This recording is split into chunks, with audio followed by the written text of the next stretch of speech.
मुख्यमंत्री योगी की यूपी में आज 3 रैलियां। फिरोजाबाद के सिरसागंज में चुनावी जनसभा को करेंगे संबोधित। ठाकुर मतदाताओं को मनाने की करेंगे कोशिश।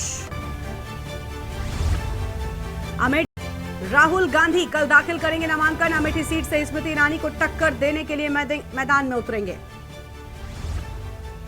कैसरगंज से ब्रजभूषण को झटका। बेटे करण भूषण कल बीजेपी प्रत्याशी के रूप में करेंगे नामांकन। नामांकन से पहले रघुकुल विद्यापीठ में सभा।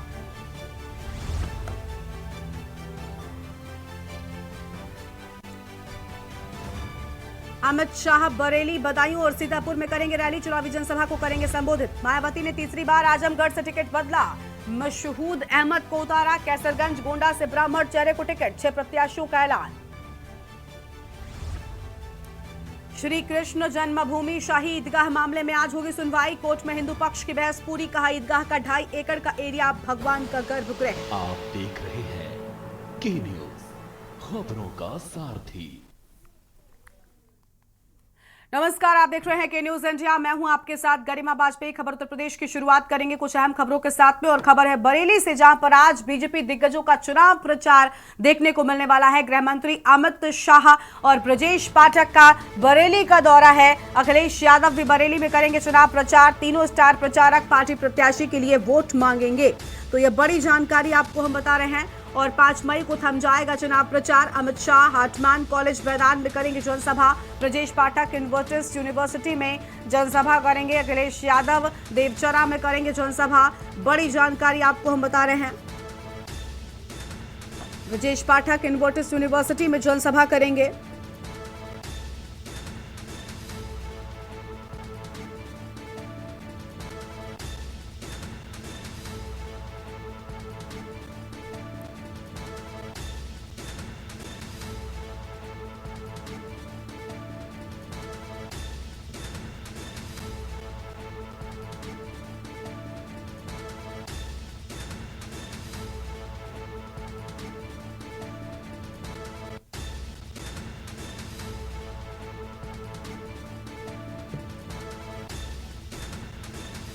तो ये बड़ी जानकारी आपको हम बता दें, जहां पर अखिलेश यादव भी बरेली में चुनाव प्रचार करते हुए नजर आएंगे।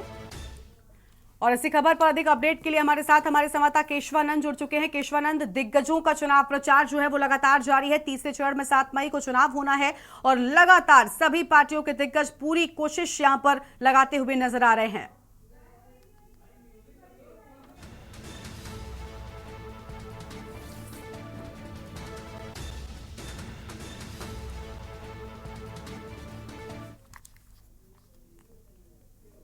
और अगली खबर का रुख कर लेते हैं, जहां पर रायबरेली से खबर है। 5वें चरण के नामांकन का कल आखिरी दिन है। बीजेपी व कांग्रेस प्रत्याशी कल नामांकन करेंगे। इस वक्त की बड़ी जानकारी आपको बता दें, प्रत्याशियों की अभी तक नहीं हुई घोषणा। तो अब तक प्रत्याशियों की घोषणा नहीं हुई है और आज दोनों पार्टियों के प्रत्याशियों की घोषणा संभव है। नामांकन को लेकर दोनों पार्टियों की तैयारी भी पूरी कर ली गई है। इस वक्त की बड़ी जानकारी आपको बता रहे हैं।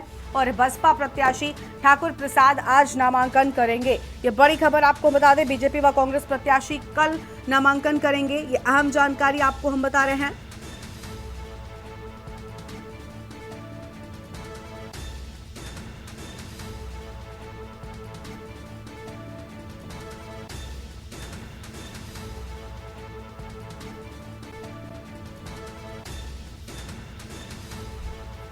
और हमारे साथ हमारे संवाददाता केशवानंद जुड़ चुके हैं। केशवानंद, कल बीजेपी और कांग्रेस प्रत्याशी के बताया जा रहा है नामांकन होने हैं, लेकिन आज ही नाम शाम तक स्पष्ट हो सकते हैं, ऐसी जानकारी मिल रही है। बिल्कुल, देखिए रायबरेली में 5वें चरण में मतदान होना है, जिसको लेकर के नामांकन प्रक्रिया चल रही है। वहीं 3 तारीख को अंतिम दिन है नामांकन को लेकर के, लेकिन अभी जो है भाजपा और ना ही कांग्रेस ने अपने उम्मीदवार को रायबरेली में नहीं उतारा है। अटकलें लगाई जा रही है कि देर शाम तक जो है कांग्रेस और बीजेपी दोनों अपने प्रत्याशियों की घोषणा कर सकती है। और वहीं 3 मई यानी कि आखिरी दिन नामांकन जो है बीजेपी हो या फिर कांग्रेस, दोनों जो प्रत्याशी हैं रायबरेली से नामांकन करेंगे। लेकिन अभी तक दोनों प्रत्याशियों को रायबरेली में नहीं उतारा गया है। लेकिन कल 3 मई यानी कि आखिरी दिन नामांकन का बचा है 5वें चरण के मतदान को लेकर के, तो उम्मीदें यही लगाई जा रही है कि कल दोनों प्रत्याशी जो है नामांकन करेंगे। वहीं बताया जा रहा है कि जो बसपा के प्रत्याशी हैं ठाकुर प्रसाद यादव, वो आज रायबरेली में नामांकन कलेक्ट्रेट परिसर में करेंगे। जी जी, बहुत शुक्रिया आपका हमारे साथ जुड़ने के लिए और अहम जानकारी साझा करने के लिए। बड़ी खबर आपको बता दें, जहां पर आपको बता दें कि आज दोनों पार्टियों के प्रत्याशियों के नामों का ऐलान हो सकता है और आज दोनों पार्टियों के प्रत्याशियों की घोषणा संभव है।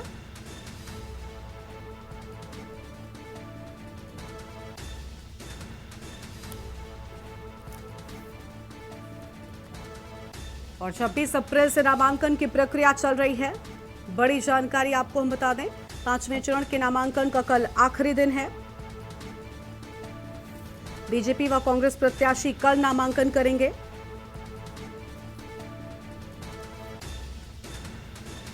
और यह अहम खबर आपको हम बता दें, जहां पर आज दोनों पार्टियों के प्रत्याशियों की घोषणा की बात सामने आई है और दोनों पार्टियों के प्रत्याशियों की घोषणा हो सकती है।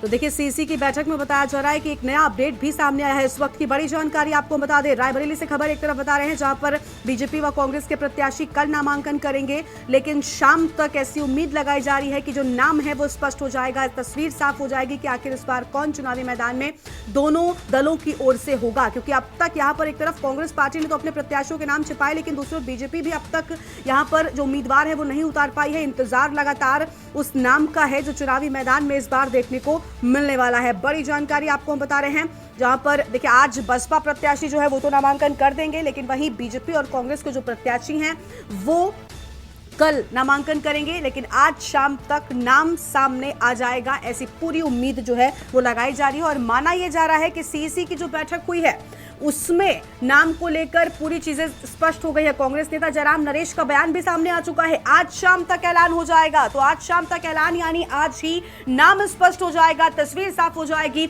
और उन्होंने कहा कि हम चाहते हैं कि अमेठी से राहुल चुनाव लड़े। देखिए, कांग्रेस पार्टी के कार्यकर्ताओं की बात कर ले या नेताओं की बात कर ले, हर कोई यही बात मीडिया के सामने कहता हुआ नजर आया कि हम चाहते हैं कि राहुल गांधी चुनावी मैदान में आए और अमेठी से इस बार चुनावी मैदान में वो चुनाव लड़ते हुए नजर आए। लेकिन तस्वीर और औपचारिक ऐलान अब तक नहीं हुआ था, लेकिन अब ऐसा माना जा रहा है क्योंकि कल नामांकन की अंतिम तिथि है, तो आज सब कुछ साफ हो सकता है। आज शाम तक इंतजार करना होगा, उसके बाद औपचारिक ऐलान आज ही हो जाएगा। कांग्रेस नेता जयराम नरेश का बयान सामने आया है। देखिए, सीसी की जो इंटरनल बैठक हुई उसमें इस बात की चर्चा हो चुकी है, आज शाम तक औपचारिक घोषणा हो जाएगी। और उन्होंने ये भी कहा कि हम खुद चाहते हैं कि अमेठी से राहुल गांधी चुनावी मैदान में स्मृति ईरानी को टक्कर देते हुए नजर आए। बड़ी खबर आपको हम बता रहे हैं, कांग्रेस नेता जयराम नरेश का रमेश का बयान जो है वो सामने आने की बात सामने आ रही है। ये बड़ी खबर आपको हम बता रहे हैं, कांग्रेस नेता जयराम रमेश का बयान सामने आया है और आज शाम तक औपचारिक घोषणा कर दी जाएगी। यानी बस अब थोड़ा सा इंतजार, जिसके बाद सब तस्वीर साफ हो जाएगी। उन्होंने खुद भी कहा है कि हम चाहते हैं कि राहुल गांधी अमेठी से चुनाव लड़े, लेकिन क्या कुछ निकल कर सामने आता है वो तो औपचारिक ऐलान, औपचारिक घोषणा के बाद ही साफ हो पाएगा। बड़ी जानकारी आपको हम बता रहे हैं। देखिए, अमेठी और रायबरेली सीट ये दोनों ही कांग्रेस पार्टी का गढ़ रहे, लेकिन अमेठी को भेद पाने में स्मृति ईरानी कामयाब हुई थी और अब यहां पर स्मृति ईरानी बीजेपी की ओर से प्रत्याशी हैं। और अगर कांग्रेस पार्टी की ओर से राहुल गांधी के नाम पर अंतिम मोहर लगती है तो वाकई में ये चुनाव बहुत दिलचस्प होगा और देखना होगा कि क्या राहुल गांधी अपने गढ़ अमेठी को एक बार फिर से जीत पाने में, एक बार फिर से कांग्रेस का कब्जा उस सीट पर हो, उसमें सफलता हासिल कर पाते हैं। ये बहुत अहम होगा। और देखिए, राहुल गांधी अगर उतरेंगे तो इस बार ऐसा माना जा रहा है कि राहें स्मृति के लिए भी आसान नहीं होने वाली है। बड़ी जानकारी आपको हम बता रहे हैं, जहां पर आज शाम तक ही औपचारिक घोषणा कर दी जाएगी। ये बड़ी खबर आपको हम बता दें।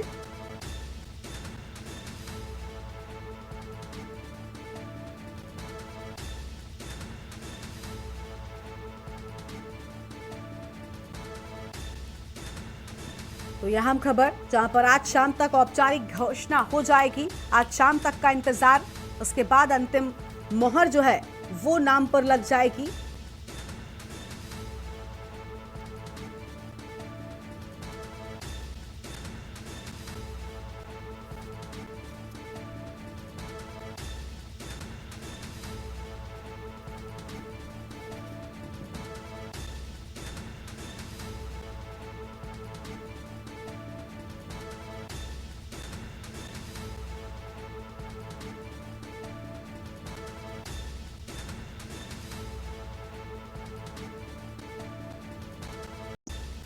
तो ये बड़ी जानकारी आपको हम बता दें, जहां पर कांग्रेस नेता जयराम रमेश का बयान सामने आया है। उनकी ओर से साफ तौर पर कहा गया कि आज शाम तक ऐलान हो जाएगा। और केएल शर्मा का देखिए बड़ा दावा भी है।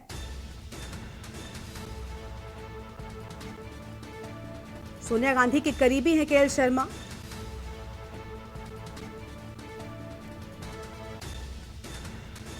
अमेठी से चुनाव लड़ेंगे राहुल। केएल शर्मा की ओर से देखिए बड़ा दावा किया गया है। इस वक्त की बड़ी जानकारी आपको हम बता दें, जहां पर केएल शर्मा की ओर से बड़ा दावा किया गया। सोनिया गांधी के बेहद करीबी नेता केएल शर्मा का बयान भी सामने आया है। उनका दावा है कि राहुल गांधी अमेठी से चुनाव लड़ेंगे। केशवानंद शर्मा हमारे साथ में जुड़ चुके हैं। केशवानंद, राहुल गांधी ऐसा लग रहा है कि अमेठी से प्रत्याशी के तौर पर उतरेंगे और इस बार मुकाबला बेहद दिलचस्प होने वाला है अमेठी में। हालांकि औपचारिक ऐलान बस बाकी है।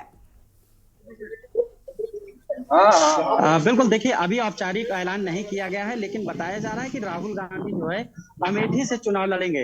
वहीं जो सांसद सोनिया गांधी के सांसद प्रतिनिधि हैं केएल शर्मा ने, उन्होंने जो है इस समय अगर बता दें तो अमेठी में मौजूद है, लेकिन अभी औपचारिक ऐलान नहीं किया गया है कि राहुल गांधी अमेठी से चुनाव लड़ेंगे। और ना ही अभी रायबरेली की जो घोषणा की गई है। दोनों जगह सीटें ऐसी हैं, अभी यहाँ पे जो है उम्मीदवार नहीं उतारे गए हैं। कयास लगाए जा रहे हैं कि रायबरेली में प्रियंका गांधी चुनावी मैदान में आ सकती है, वहीं अमेठी में राहुल गांधी चुनावी मैदान में उतर सकते हैं। लेकिन अभी तक जो कहा जाए तो औपचारिक घोषणाएं नहीं की गई है। बिल्कुल, देखिए औपचारिक ऐलान का इंतजार है, लेकिन हम ये भी जानना चाहेंगे कि देखिए जिस तरीके से चर्चा हो रही है, बड़े बयान सामने आ रहे हैं, चाहे वो जयराम रमेश का हो या फिर केएल शर्मा का अगर हम बात कर ले, तो इनकी ओर से ये दावा करना कहीं ना कहीं इस तस्वीर को काफी हद तक साफ कर रहा है कि राहुल गांधी का ही वो नाम होगा जो सामने आएगा। बिल्कुल, देखिए कल जिस प्रकार कांग्रेस में प्रेस कॉन्फ्रेंस की गई, बताया गया कि 24 घंटे के अंदर जो है उम्मीदवार दोनों जगह से उतारे जाएंगे, वो चाहे रायबरेली की बात की जाए या अमेठी की बात की जाए। लेकिन अभी जो है कुछ ही समय बाद बताया जा रहा है कि कांग्रेस पार्टी के द्वारा एक प्रेस कॉन्फ्रेंस की जाएगी, जिसमें रायबरेली व अमेठी के जो भी उम्मीदवार हैं उनको उतारने को लेकर के एक प्रेस कॉन्फ्रेंस की जाएगी। खासतौर पर जो निगाहें हैं लोगों की वो रायबरेली और अमेठी पर टिकी हुई है। वहीं बताया जा रहा है कि राहुल गांधी जो है अमेठी से चुनाव लड़ सकते हैं, नामांकन पत्र भी उनका आज ही लिया जाएगा, लेकिन अभी तक औपचारिक घोषणाएं नहीं की गई हैं। और रायबरेली में भी अभी तक किसी भी प्रकार के जो उम्मीदवार हैं उनकी घोषणाएं औपचारिक तौर पर नहीं की गई, लेकिन अनुमान यही लगाया जा रहा है कि एक बार फिर गांधी परिवार चुनावी मैदान में रायबरेली से उतरेगा। बिल्कुल, गांधी परिवार चुनावी मैदान में होता है तो इसको लेकर अमेठी की जनता कितनी तैयार है, केशवानंद, ये भी जानना चाहेंगे, क्योंकि अमेठी की जनता ही है जिसने कांग्रेस पार्टी को बार बार इस सीट से जीत दिलाई है। लेकिन दूसरी ओर 2019 में जिस तरीके से चीजें बदली, स्मृति ईरानी यहां पर आई और स्मृति ईरानी ने कांग्रेस के इस किले को भेदा। लेकिन अब क्या माहौल है? क्या राहुल अगर उतरते हैं तो अमेठी की जनता उन पर विश्वास दिखाएगी? किस तरीके का माहौल नजर आया है आपको? देखिए, बिल्कुल रायबरेली और अमेठी की अगर बात की जाए तो दोनों जगह जो हमेशा से गांधी परिवार का कब्जा देखने को मिला है, लेकिन 2019 में राहुल गांधी को हार का सामना करना पड़ा था, वहीं स्मृति ईरानी को भारी बहुमत से विजय हासिल हुई थी। लेकिन इस बार के चुनाव में अगर देखा जाए, एक बार फिर से 2024 के लोकसभा चुनाव में राहुल गांधी व स्मृति ईरानी अगर सामने आती हैं तो इस बार का जो 2024 का चुनाव है वो काफी दिलचस्प देखने को मिलेगा, वो चाहे रायबरेली की बात की जाए या अमेठी की। क्योंकि रायबरेली में अगर बात करें तो सोनिया गांधी यहाँ से लगातार सांसद हैं और इस बार वो राजस्थान से राज्यसभा चली गई, तो कहीं ना कहीं कयास लगाया जा रहा है कि सोनिया गांधी की जो बेटी है प्रियंका गांधी, वो अपनी मां की विरासत को संभाल सकती हैं और अमेठी में जो है राहुल गांधी चुनावी मैदान में उतर सकते हैं। लेकिन अभी औपचारिक घोषणाएं बाकी है, लेकिन अनुमान लगाया जा रहा है कि अगर राहुल और स्मृति ईरानी आमने सामने होती है तो इस बार 2024 का चुनाव भी काफी दिलचस्प देखने को मिलेगा। जी बिल्कुल, साफ तौर पर चुनाव दिलचस्प हो सकता है। शुक्रिया आपका हमारे साथ जुड़ने के लिए और अहम जानकारी साझा करने के लिए। तो केएल शर्मा का बड़ा दावा है कि राहुल गांधी ही चुनाव लड़ेंगे, लेकिन औपचारिक ऐलान जो है वो बाकी है। औपचारिक घोषणा का इंतजार लगातार किया जा रहा है। ये बड़ी खबर आपको हम बता रहे हैं।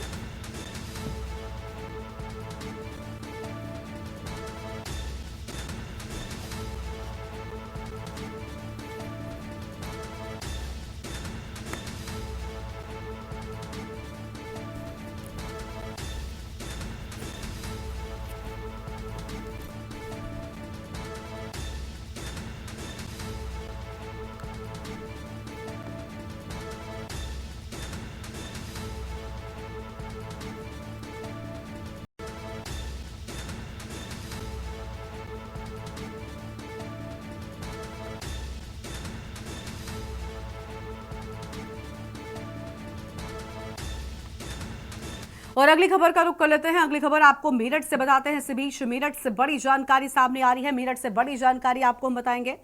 तो मेरठ से अहम खबर का रुख करते हैं। बड़ी खबर मेरठ से सामने आ रही है। तो मेरठ की खबर का रुख करेंगे।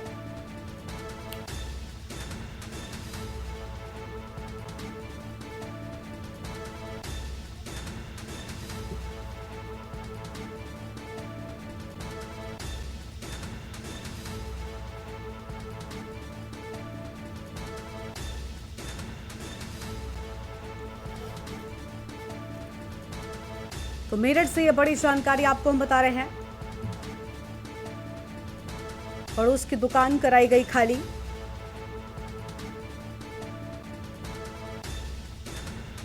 आग लगने के कारणों का अब तक पता नहीं चल सका है।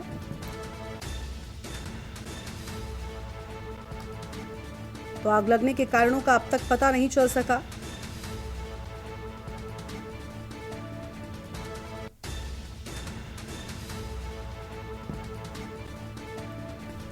बजाज फोम आपको बता दी कि अचानक आग लगने से बाजार में हड़कंप मच गया। तस्वीरें आपको हम दिखा रहे हैं जहां पर भीषण आग लगी है।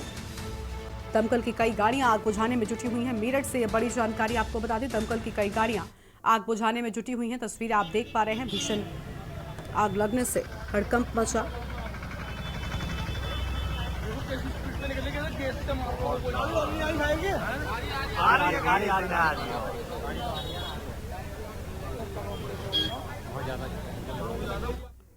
और अब अगली खबर आपको एटा से बताते हैं। एटा से अगली बड़ी जानकारी जहां पर सीएम योगी की चुनावी जनसभा आज हो रही है और चुनावी जनसभा को लेकर विशेष तैयारियां की गई हैं। एटा में सीएम योगी की चुनावी जनसभा, बड़ी खबर आपको हम बता दें।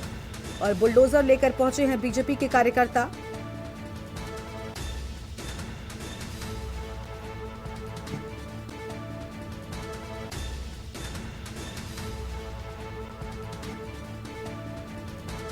और जय श्री राम के नारों से गूंजा पूरा पंडाल।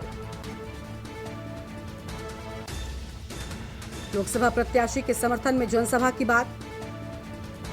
राजवीर सिंह राजू भैया के समर्थन में जनसभा करने के लिए पहुंचे हैं।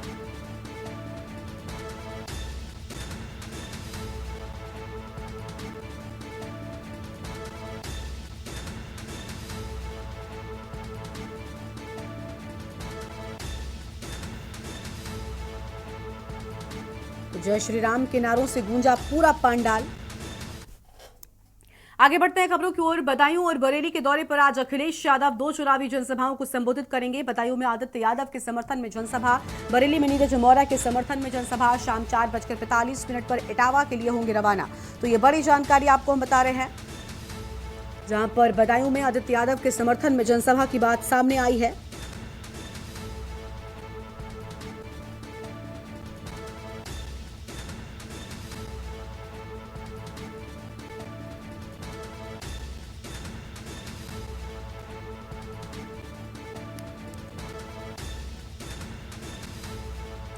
तो 2 चुनावी जनसभाओं को संबोधित करेंगे। ये बड़ी खबर आपको हम बता दें। बदायूं में आदित्य यादव के समर्थन में होगी जनसभा।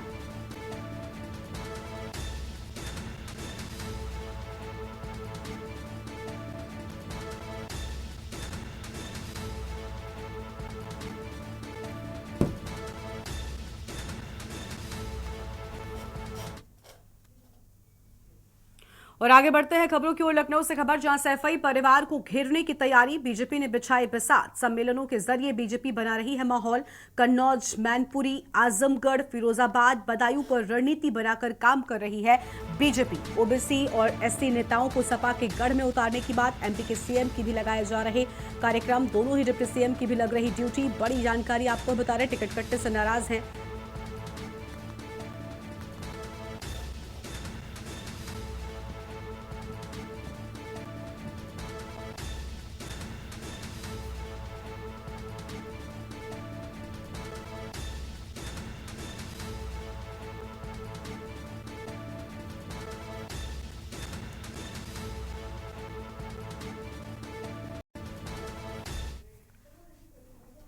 और यहाँ पर रुकते एक छोटे से ब्रेक के लिए चल लौटेंगे।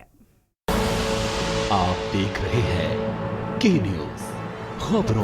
ब्रेक के बाद आप सभी का स्वागत है। लखनऊ से खबर आपको बताते हैं, जहां पर सैफई परिवार को घेरने की तैयारी है। बीजेपी ने बिसात मचा दी है। सम्मेलनों के जरिए बीजेपी माहौल बना रही है। कन्नौज, मैनपुरी, आजमगढ़, फिरोजाबाद, बदायूं पर रणनीति बनाकर काम कर रही है। भारतीय जनता पार्टी ओबीसी और एसटी नेताओं को सपा के गढ़ में उतार गया है और एमपी के सीएम के भी लगाए जा रहे हैं कार्यक्रम। दोनों ही डिप्टी सीएम की भी ड्यूटी लग रही है। बड़ी जानकारी, तो सपा के गढ़ को भेदने की तैयारी में भारतीय जनता पार्टी लगातार नए कार्यक्रमों का जो ऐलान है वो किया जा रहा है।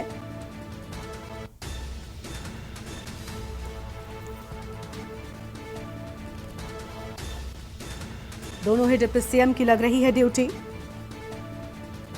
ये बड़ी जानकारी आपको हम बता दें, जहां पर लखनऊ से खबर, सैफई परिवार को घेरने की तैयारी।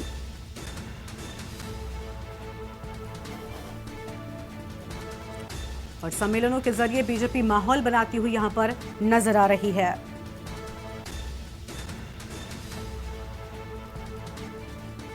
और कौशलेंद्र उपाध्याय इसी खबर पर बातचीत के लिए हमारे साथ में हमारे संवाददाता जुड़ चुके हैं। कौशलेंद्र, ओबीसी और एसटी नेताओं को सपा के गढ़ में उतारा जा रहा है। सपा के गढ़ को भेदने की लगातार कोशिश बीजेपी की ओर से जारी है।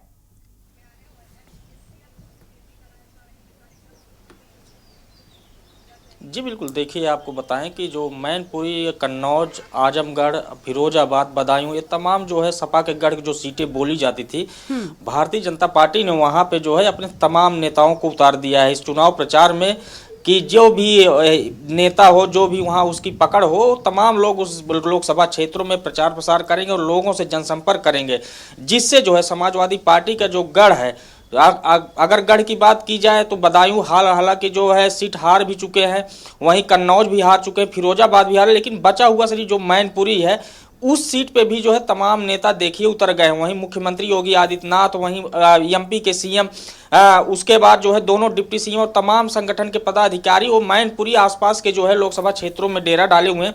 बूथ सम्मेलनों से लेके तमाम पदाधिकारियों का जो कार्यक्रम है, चाहे वो व्यापारी सम्मेलन हो, तमाम लोगों के साथ जो है बैठक कर रहे हैं और लगातार जो है लोगों से जनसंपर्क कर रहे हैं।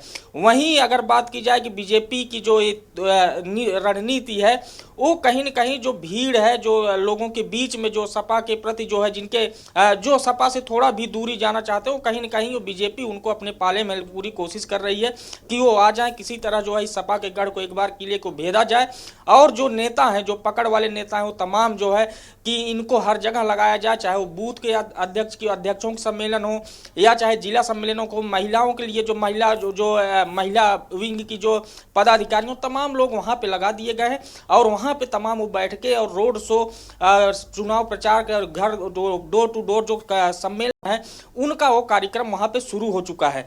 और अब चुनाव भी नजदीक है, मतदान होना है, तो इसे ऐसे में अगर देखा जाए तो भारतीय जनता पार्टी कहीं न कहीं इन लोकसभा क्षेत्रों में कहीं सपा को कमजोर करने की पूरी कोशिश में जुट गई है। बिल्कुल, पूरी कोशिश यहाँ से लगातार की जा रही है। शुक्रिया कौशलेंद्र आपका अधिक जानकारी के लिए। तो दोनों ही डिप्टी सीएम की ड्यूटी भी यहाँ पर लगा दी गई है और लगातार यहाँ पर ओबीसी और एसटी नेताओं को भेजा जा रहा है। सैफई परिवार को घेरने की तैयारी यहाँ पर बड़े स्तर पर की जा रही है। आगे बढ़ते हैं खबरों की ओर। लखनऊ से अगली खबर, जहां पर धरने पर बैठे सपा नेता भीम निषाद सपा मुख्यालय के बाहर धरने पर बैठे हैं। टिकट कटने से नाराज है भीम निषाद। सपा ने रामभुआल को टिकट दिया है। बड़ी खबर आपको बता दें, जहां पर सपा मुख्यालय के बाहर धरने पर बैठे हैं और यह बड़ी जानकारी आपको हम बता दें, जहां पर टिकट कटने से नाराज है भीम निषाद। सपा ने रामभुआल को टिकट दिया है, ये बड़ी जानकारी आपको हम बता रहे हैं। कोई भी नेता मुझसे मिलने नहीं आया।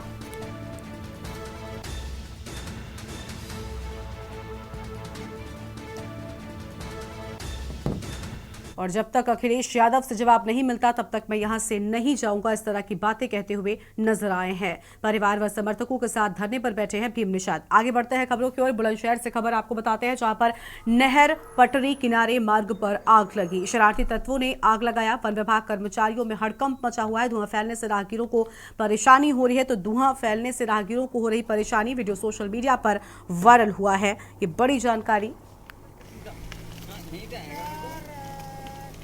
आपको हम बता रहे हैं।